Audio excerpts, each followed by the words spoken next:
Muito bem, meus irmãos. Quarto apóstolo da nossa série de mensagens sobre 12 homens comuns, baseado num livro do John MacArthur, 12 homens comuns. Você pode comprar esse livro se você quiser. Vai tratar de cada apóstolo e vai ser bem mais profundo do que eu, com certeza. Você, ouvindo a mensagem, lendo o livro, isso com certeza vai te trazer muito benefício. Até porque lá no livro estão vários textos bíblicos que você pode ir acompanhando na sua Bíblia. Você vai aprender Bíblia, vai aprender com a vida dos apóstolos. Por que estudar a vida dos apóstolos? Por que estudar? Por que extrair de cada personagem bíblico algumas lições? Irmãos, nós temos várias maneiras de aprender. Aliás, as pessoas estudiosos aí do marketing já estão falando hoje num negócio chamado transmídia, que é a possibilidade de uma pessoa aprender não somente através de um único meio, de um único canal. É por isso que hoje muita gente que está assistindo um jogo de futebol ali na televisão pode, de repente, ir lá no site do mesmo canal, vai ter um conteúdo referente àquele mesmo evento, mas com outros detalhes. Se você for num aplicativo, vai ter o mesmo evento, mas em outros detalhes. Ou seja, é um conhecimento que vai se ampliando. Ao mesmo tempo que a gente vai fixando-se numa única coisa, também, por um outro lado, isso quer dizer que as pessoas podem aprender de várias maneiras. As crianças aprendem assim. Existem habilidades que são aprendidas, irmãos, não no banco de escola, mas olhando o que o outro está fazendo. E nós também aprendemos por modelos. E nós percebemos isso, que vários personagens bíblicos são modelos negativos ou positivos. E que a gente, ao olhar para suas vidas, a gente pode aprender com eles. Uma das imagens que, com certeza, deve estar sendo desconstruída na sua mente, estudando os apóstolos, é a imagem de que todos eles, ao serem escolhidos por Jesus, foram escolhidos porque eles eram os melhores. A fina estirpe, aqueles que tinham maiores qualidades morais, aqueles que tinham maiores vantagens intelectuais, aqueles que tinham maiores vantagens físicas, aqueles que tinham maiores entradas e possibilidades políticas. A gente imagina que Jesus escolheu esses 12 por causa disso, mas não foi. Nós percebemos que cada um deles tinha os seus dilemas, as suas dificuldades, desvios de caráter, problemas de comportamento, problemas com relação à visão de mundo, a visão em relação ao outro, a visão de Deus, a visão do próprio, a visão de si mesmos e assim por diante. Um desses personagens, um desses apóstolos, irmãos, que a gente aprende desde criancinha, quem sabe você que frequenta uma igreja desde criança, vai se deparar com algumas imagens do apóstolo João, por exemplo, que é o que nós vamos conversar hoje. João é conhecido como o apóstolo do amor. Então, quando alguém define logo de cara que João é o apóstolo do amor, a gente não imagina que ele está fazendo coisa errada, em momento algum. Como a gente gosta de colocar rótulos nas pessoas, né? E, a partir dali, a gente acha que vai ser o resto da vida daquele jeito. E depois a gente vê os livros descrevendo, né, a vida de cada um. Em algumas literaturas dos apóstolos vem até com uma auréolazinha, né? Uma coisa angelical em torno dos apóstolos. E todos eles são homens assim, santificados já de cara. Sabemos que não foi bem assim. João é um deles, conhecido sim como um apóstolo do amor, mas ele não começou como apóstolo do amor. É o que nós vamos ver hoje. João é um homem que foi transformado para se tornar um homem amoroso. A gente precisa ser mais amoroso. Está faltando muito disso na nossa sociedade, na nossa vida. Né? João não começou assim, não nasceu assim. E quando Jesus o encontrou, ele não era o apóstolo do amor. Mas vamos começar. João capítulo 13, verso 23.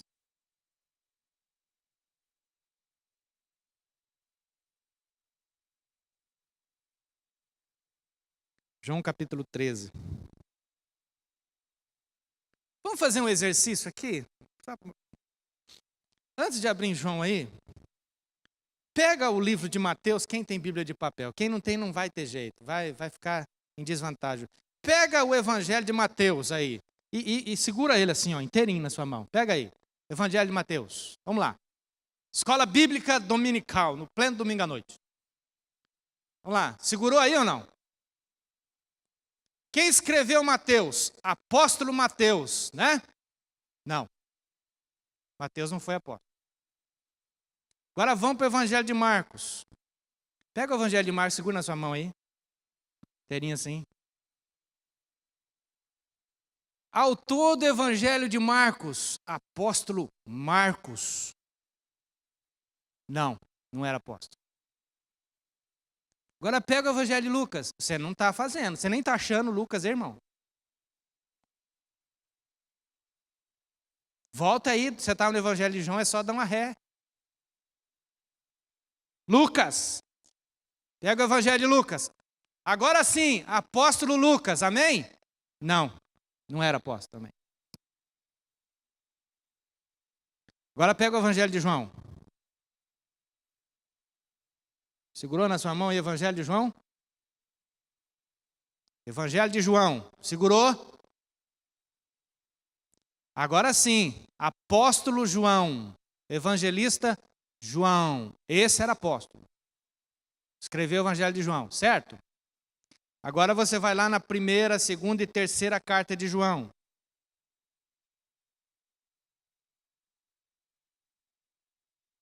Achou aí? Segura aí. Faz um celular com as folhas assim, irmão.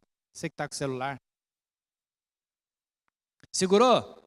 Primeira carta de João, segunda carta de João, terceira carta de João. Escrito por ele. Apóstolo João. Agora o último livro da Bíblia, não tem como você errar. Segurou na sua mão? Segurou aí ou não? Quem escreveu Apocalipse? João. Então, Apocalipse, mais 3 quartas, 4, mais o Evangelho, 5. 5, vamos chamar de livros tudo. 5 livros foram escritos por esse apóstolo. Em momentos diferentes, é claro, mas foi escrito por ele. Depois do apóstolo Paulo, em volume, ele é o que mais escreveu no Novo Testamento. Em volume. Tratou de assuntos diferentes. Como ele ficou conhecido como o apóstolo do amor, começa mais ou menos assim, João 13, 23. Eu fiz essa introdução diferente, porque eu vou citar alguns textos da primeira carta, depois você vai estudar na sua casa. João capítulo 13. Ditas essas coisas, verso 21. Vamos no 21. Ditas essas coisas, angustiou-se Jesus em espírito e afirmou: em verdade vos digo, que um dentre vós me trairá. Então, os discípulos olharam uns para os outros, sem saber a quem ele se referia. Ora, estava ali, a palavra, conchegado. De pertinho, enroscadinho. A Jesus, conchegado a Jesus, do lado dele, um dos seus discípulos, a quem ele amava. Esse fez Simão Pedro sinal, dizendo-lhe: pergunta a ele quem se refere, quem é que vai trair Jesus, né? Esse discípulo que estava chegado a Jesus é, portanto, o discípulo amado. Exceto por Lucas e João, conforme eu já disse, e por Paulo, João é o que mais escreveu. Quando a gente olha o livro de Atos dos Apóstolos, a gente vê sua extensão, né, juntamente com o Evangelho. Então, assim, quase, vamos dizer assim, que João empata com Lucas. É que Lucas, ele não pertencia aos 12, então, às vezes, a gente se esquece de fazer essa referência. Mas João teve um papel muito importante na igreja primitiva. Quase tudo que nós sabemos a respeito de João tem a ver com o caráter do seu próprio irmão, do Tiago. Porque as passagens em que João é mencionado, normalmente Tiago está junto. E em outras, não somente Tiago, mas também Pedro. Tiago é, irmão, de João, e os dois são conhecidos, apelidados por Jesus de filhos do trovão, inseparáveis, zelosos, ambiciosos. O tema do amor vai fluir mais tarde em todos os seus escritos, especialmente nas suas cartas. Somente numa ocasião, João, ele é solo. É quando ele fala para Jesus que repreendeu um homem que expulsara demônio, sem estar entre os discípulos. Depois nós vamos ver essa passagem. João, lembrando aquilo que nós conversamos domingo passado, se você está assistindo esse vídeo, você procura a mensagem sobre Tiago, você vai entender do que eu estou falando.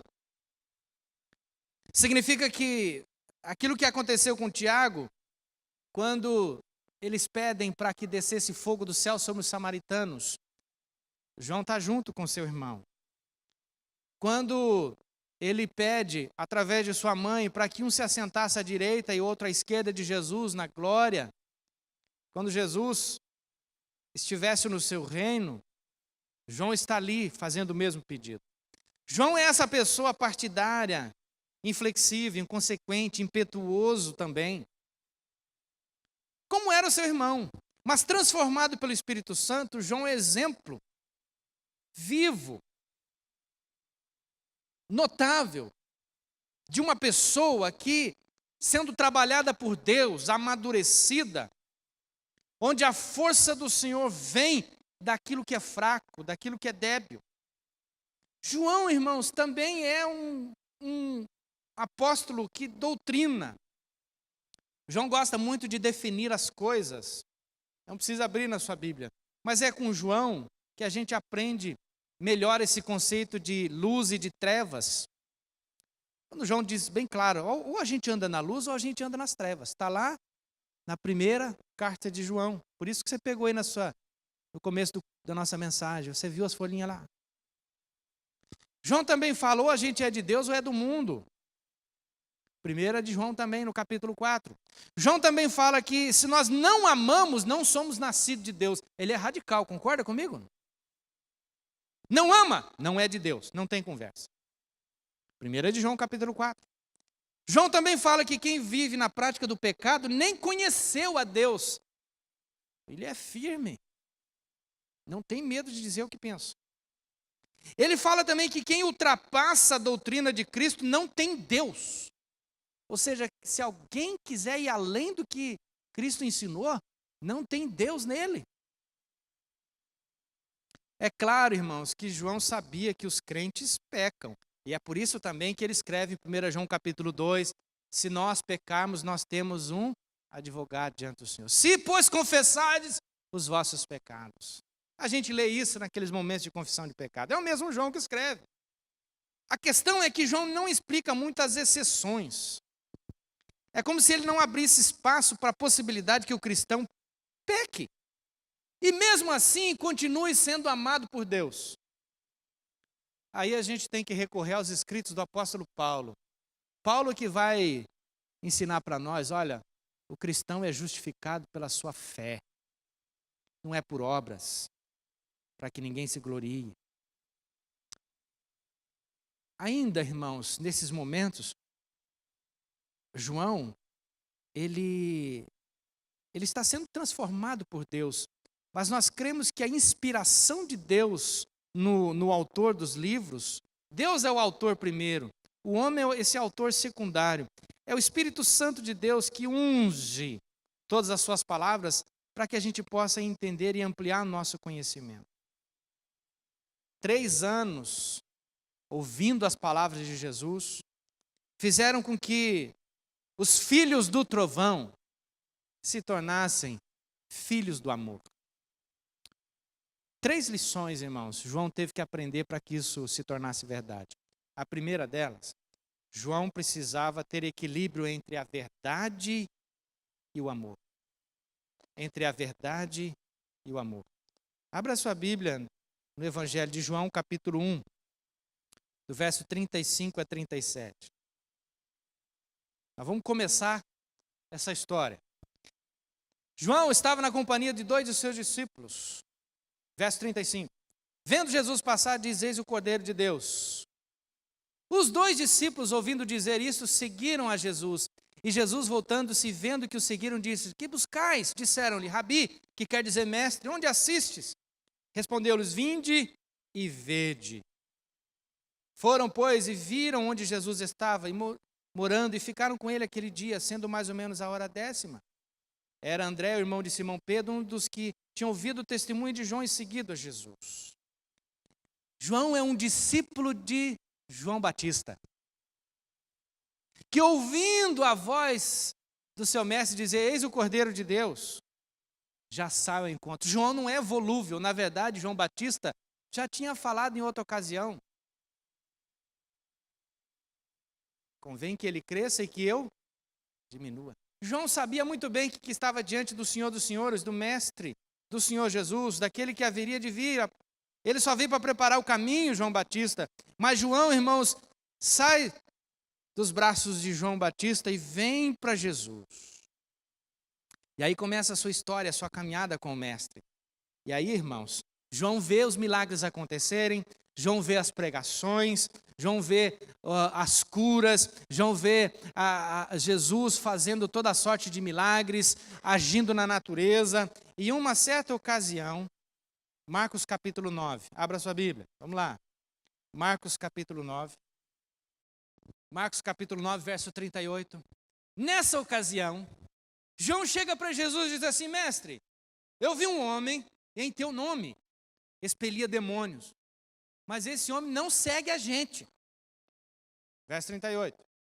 E nós proibimos ele de fazer esse negócio, porque ele não segue a gente. Verso 39 do capítulo 9 de Marcos. Mas Jesus respondeu: não lhe proibais, porque ninguém há que faça milagre em meu nome, e logo a seguir possa falar mal de mim. Pois quem não é contra nós é por nós. Portanto, aquele que vos der de beber um copo de água em meu nome, porque sois de Cristo, em verdade vos digo, que de modo algum perderá o seu galardão. João, irmãos, não suporta a ideia, nesse momento, de alguém estar expulsando demônios e não estar seguindo Jesus. João queria, penso eu, num primeiro momento, que aquilo realmente fosse uma atividade sincera e ligada a Jesus Cristo. Mas nesse momento, João transforma isso numa intolerância. John MacArthur usa a palavra elitismo. Nesse momento, João é elitista. Não tem um amor verdadeiro pelo povo, ao ponto de impedir uma pessoa que faça o bem para o outro, simplesmente porque quem está fazendo o bem não está ligado ao seu movimento. Quem sabe ele, para preservar a identidade do grupo, quem sabe ele, num sentimento de exclusividade, olha, você não vai expulsar demônio não, você não está andando com a gente. Mas e a preocupação com quem poderia ser liberto? Aí Jesus é que explica para ele. Falou: João, você está por fora. Você está totalmente por fora, João. Quem não é contra nós é por nós. Deixa ele fazer o bem. Agora, por que será, irmãos, que João foi tentado a pensar assim? Vamos lembrar de algumas coisas? Um dia Jesus chamou os discípulos, 3 deles, Pedro, Tiago e João, para um lugar separado. E de repente, o Eterno, por um momento, Jesus, o Eterno Deus, se mostra na sua glória. É aquilo que os estudiosos chamam de Shekinah, a glória de Deus. A essência da natureza do Eterno aparece. Mateus capítulo 17. Os discípulos não suportam aquela visão, aquilo que eles estão contemplando, e caem. É o mesmo que aconteceu com Moisés, lá em Êxodo capítulo 33, quando Moisés tem uma experiência da glória de Deus. Mas João ainda é mais privilegiado, porque do lado de Jesus ainda tem Moisés e Elias. Um simbolizando a lei, outro simbolizando os profetas e Jesus ali no centro, ligando as duas coisas.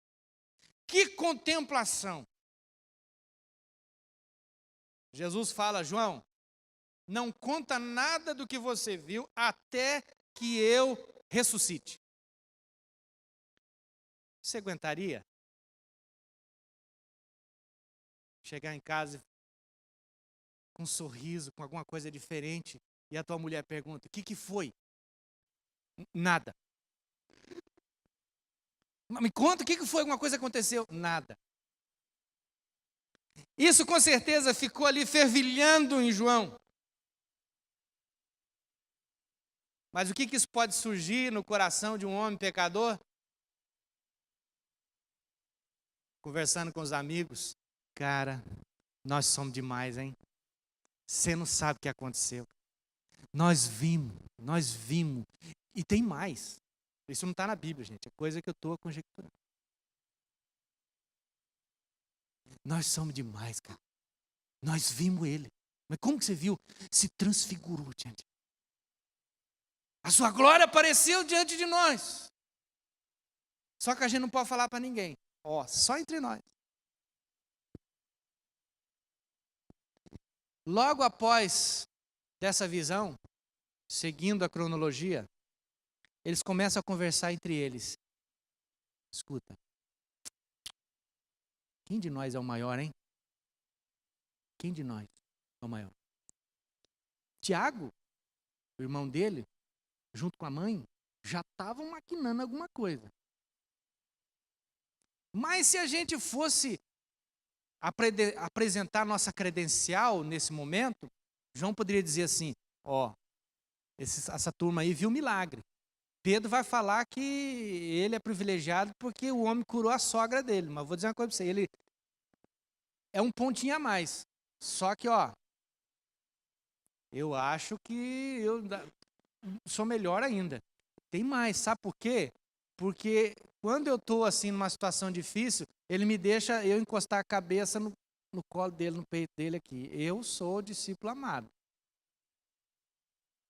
Tudo isso, irmãos, poderia estar passando no coração de um ser humano pecador, como eu e você. Todos os apóstolos eram pecadores. Todos. Está lá. Jesus sabia que eles estavam conversando entre eles, quem seria o maior. Entre eles estava o João. E é por isso que Jesus chega para eles e fala assim, o que vocês estavam conversando? É lógico que Jesus sabia.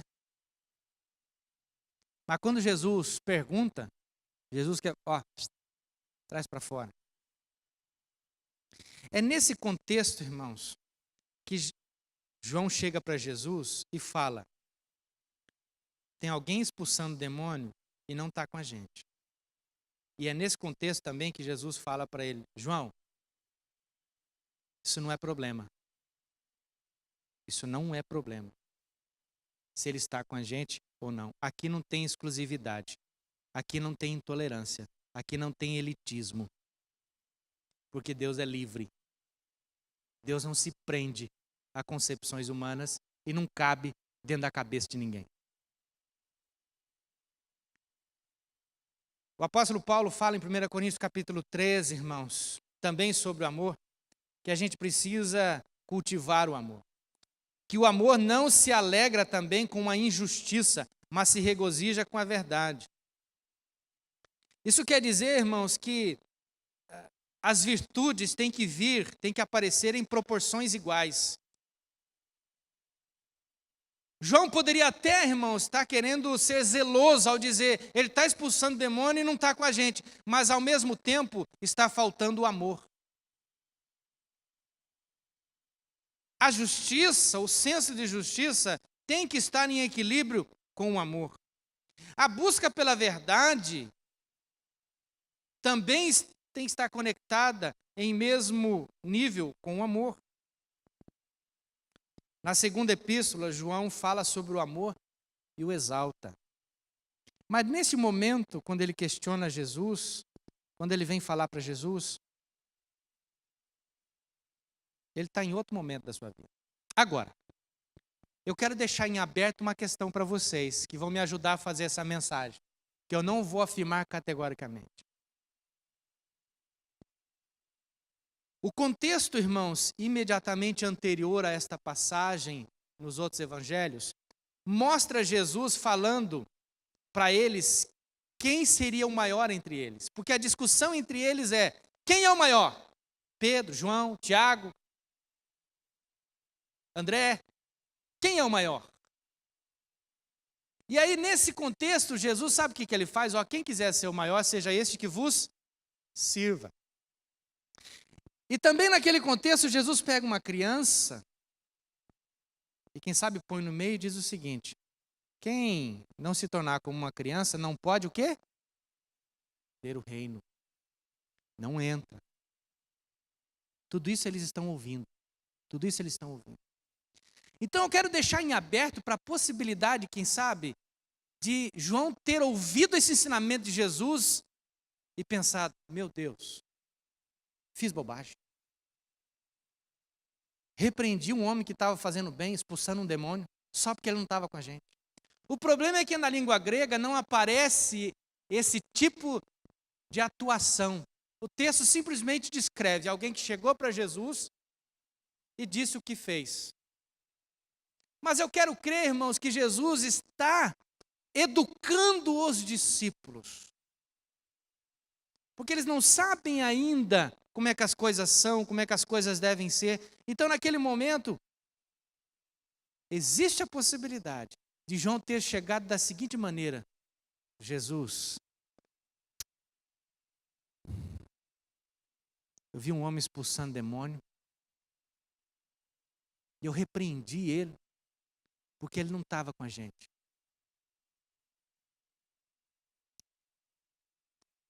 Essa é uma possibilidade. Agora, olha, não sou bom em teatro, mas se eu chegasse assim, Jesus, tinha um homem expulsando demônio, e eu repreendi ele. É o mesmo texto, concorda ou não? Mas o jeito que eu falei muda o jeito que você está entendendo. Eu fico com essa possibilidade de que João já está num processo de amadurecimento e que está aprendendo com Jesus. Por quê? Por causa do contexto. Equilíbrio, irmãos, equilíbrio. Segundo equilíbrio que João precisava aprender é o equilíbrio entre a ambição e a humildade. Em João capítulo 10, ou melhor, em Marcos capítulo 10, um capítulo depois que João repreendeu o exorcista ambulante desconectado, nós vemos João abordando Jesus com um pedido que vocês já conhecem. Sabemos que a mãe, Salomé, que chegou diante de Jesus e diz assim, ô Jesus, dá um jeito aí, que quando o Senhor estiver na sua glória, eu me sente à sua direita e o meu irmão à sua esquerda. Jesus falou assim, olha, isso aí eu não posso não fazer. Sentar à minha direita e à minha esquerda não compete, isso aí não vai dar. Mas beber do meu cálice vocês podem. João e Tiago diz, isso nós podemos fazer. Esse equilíbrio entre a ambição, que não é uma coisa ruim por si só, irmãos. Você não tem vontade, irmão, de estudar, de melhorar de renda, de receber um aumento? Olha, fui promovido. Vem aumento? Vem. Vai aumentar o serviço também, mas vai ganhar. Qual é o problema? Nenhum problema. Nenhum problema. Olha, eu quero ajudar, vou me associar àquilo lá, porque eu quero entrar lá para fazer alguma coisa boa. Tem nenhum problema. No caso aqui, irmãos, essa ambição, ela vem misturada com a religiosidade. É aí que eu quero conversar um pouquinho com vocês. A questão nesse pedido é, eu quero estar perto de Jesus, e não é uma coisa boa? Sentar do lado dele? O que você acha, irmão? Não é uma coisa boa? Ah, que maravilha, irmão. Eu não vejo a hora de estar do lado de Jesus, literalmente. Eu espero que vocês vão na minha frente. Mas eu não vejo a hora. Deus sabe, né? Pode ser que não, né, irmão?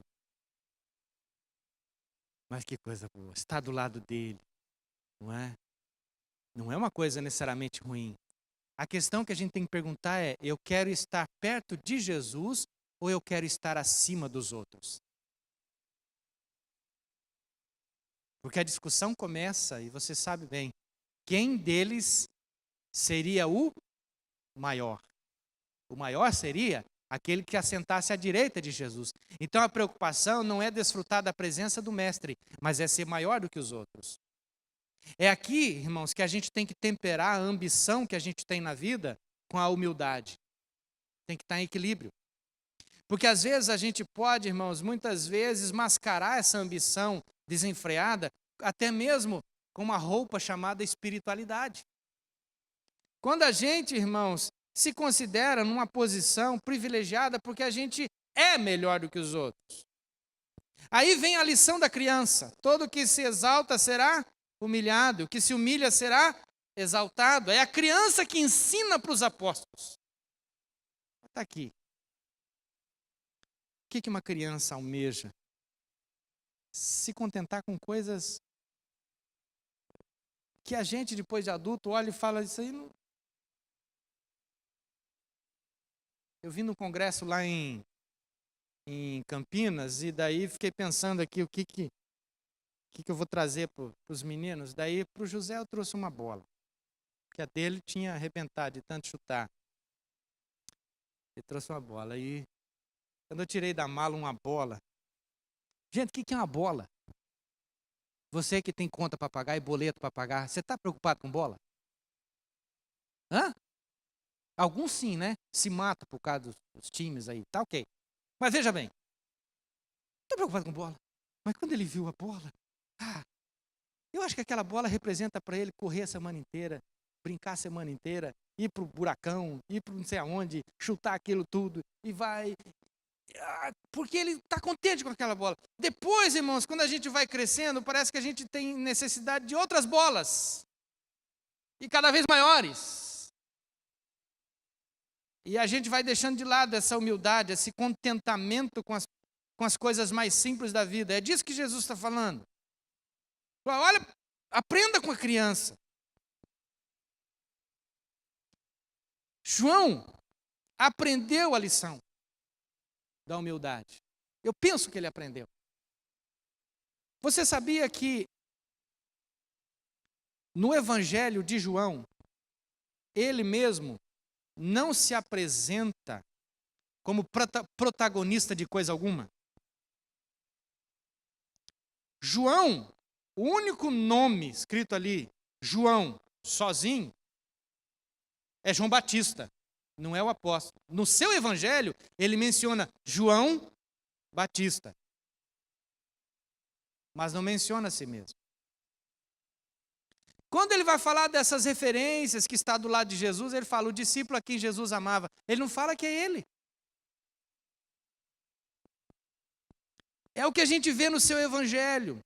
Agora, o discípulo a quem Jesus amava, eu penso que ele está dizendo assim: olha, ele me amava, mas eu não vou pôr meu nome aí. Eu não vou pôr meu nome aí. Na primeira epístola de João, que ele também escreveu, João se refere aos seus leitores. Quem está lendo a carta dele, João fala assim: filhinhos. Você já leu lá ou não? Filhinhos.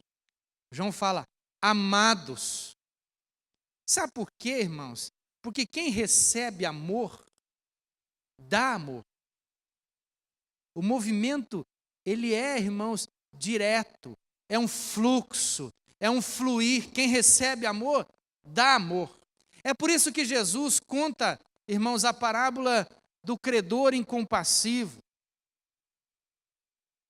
E Jesus questiona um homem que foi tão perdoado e que não conseguiu perdoar o outro que lhe devia muito menos, porque dele não fluiu amor, e isso deixa Jesus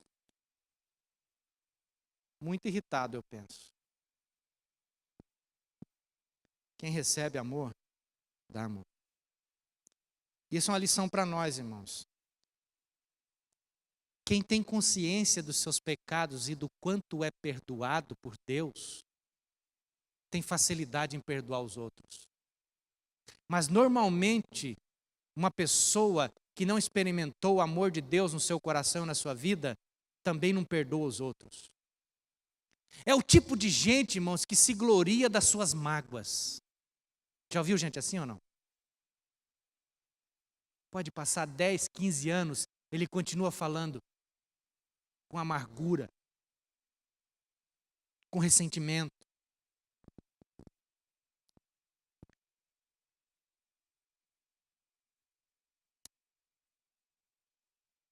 João escreveu também o livro de Apocalipse. Vou fazer um parênteses aqui para você. A história de João é mais ou menos o seguinte. João, ele caminha com Jesus, ele fica em Jerusalém um tempo, alguns anos. Depois de Jerusalém, João vai para Éfeso, porque Paulo, o apóstolo, tinha fundado uma igreja lá em Éfeso. E lá em Éfeso, João fica ali vários anos. Depois de Éfeso, por causa de uma perseguição do Império Romano, João é exilado na ilha de Patmos. E depois de um tempo, é que ele volta para Éfeso. E lá ele morre. Mas no livro de Apocalipse, que João escreve, alguns estudiosos, irmãos, vão questionar se João escreve Apocalipse na ilha de Patmos. Alguns vão falar que ele teve as revelações na ilha de Patmos e quando ele voltou para a igreja de Éfeso, ele sentou e escreveu. Aí você escolhe. Mas quando ele escreve o livro de Apocalipse, talvez já muito idoso, ele escreve provavelmente no ano 90 até 96. As datas mais tardias sugerem o ano 96, então já é um homem bem mais idoso. Fraco, doente. Talvez nem ele mesmo escreveu com seu próprio punho. Talvez alguém tenha ouvido e ele ditou e alguém escreveu. Sabe como que João se refere no livro de Apocalipse? Ele diz assim, está lá no primeiro capítulo. Irmão vosso e companheiro. Irmão vosso e companheiro. Sabe o que aconteceu, irmão? João foi sendo tratado por Deus. E aquele que pediu fogo do céu, e aquele que repreendeu alguém que estava fazendo bem, agora se considera um companheiro de tribulação, irmão. Em algum momento, a ambição foi temperada, tratada com humildade.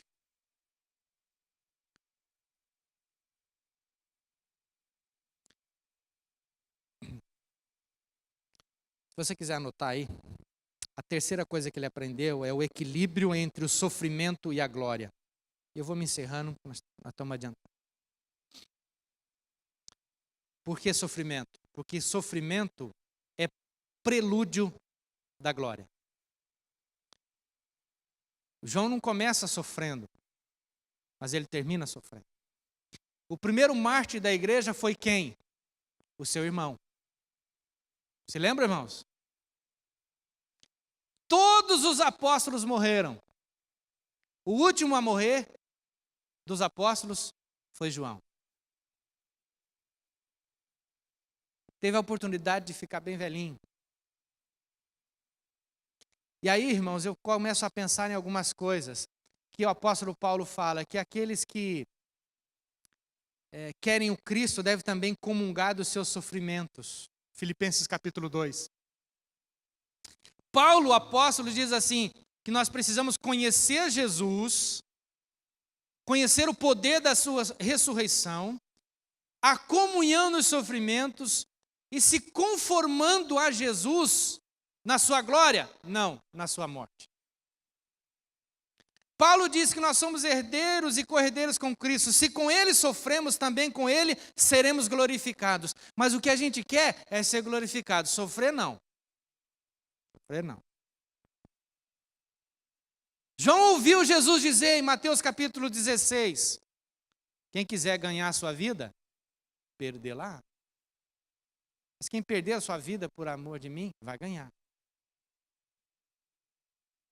Ele escreve em João capítulo 12, Jesus falando de si mesmo: se o grão de trigo caindo na terra não morrer, fica ele só. Mas se cair na terra e morrer, produz muito fruto. Assim também acontece com aquele que odeia a sua vida neste mundo. E João foi crescendo. E ele foi morrendo aos poucos, irmãos. Eu quero convidar você nessa noite a pensar que a caminhada cristã é uma morte diária. É quando a vontade de Deus vai dominando a nossa vontade. É quando essa busca por glória, por reconhecimento, por dinheiro, por tudo, isso vai sendo tratado por nós e vai sendo colocado, irmãos, no seu devido lugar. É quando as coisas que nos deixavam tão triste quando a gente perde, quando a gente deixa e que tira a nossa paz, conforme nós vamos caminhando com Deus, aquilo que foi tirado da gente já não tira, quem sabe, um poder de compra, tira, quem sabe, um pouco da nossa saúde, mas não tira a nossa paz, porque, na verdade, o sofrimento, ele é o prelúdio, é o anúncio da glória. É por isso que o apóstolo Paulo diz em Romanos 8, verso 18, porque para mim tenho por certo que as aflições do tempo presente não podem ser comparadas com a glória que há de ser revelada em nós. Então Paulo está dizendo, eu estou sofrendo nesse mundo aqui, mas quando eu olho para aquilo que Deus tem preparado para mim, não dá para comparar. João, irmãos, depois que foi trabalhar com o Senhor, como pastor da cidade de Éfeso, que eu já disse, Paulo tinha fundado essa igreja, ele foi mandado para o exílio por Domiciano. Domiciano era irmão e sucessor do imperador Tito, que no ano 70 depois de Jesus, mandou destruir Jerusalém. Houve uma revolta em Jerusalém contra o Império Romano. Tito mandou os soldados lá, cercou Jerusalém, morreu muita gente de fome e destruiu o templo. E ficou aquele pedaço que tem até hoje, que o povo vai lá colocar um bilhetinho lá, fazer as suas orações. Já viu isso? João, nessa época,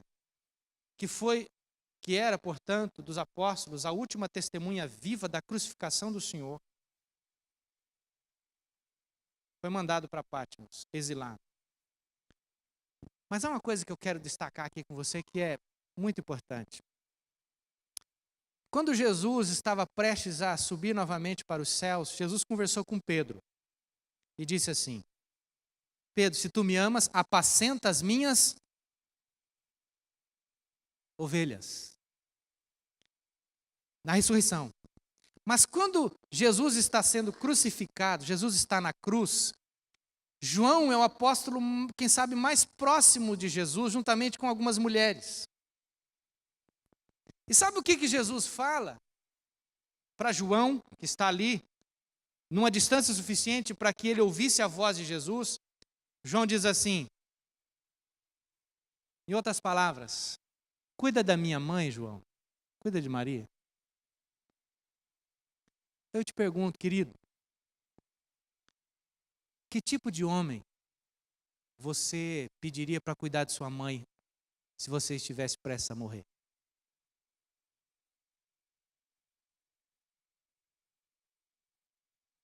João é esse homem. Então, no último dia de Jesus, vivo ainda na cruz, Jesus olha para João e o vê como um homem transformado que é capaz de cuidar de sua mãe. Eu cuido da minha mãe. Eis aqui a sua mãe, de agora em diante. E diz a tradição cristã, irmãos, que João cumpriu essa tarefa. Até a mãe de Jesus morrer. Até Maria morrer.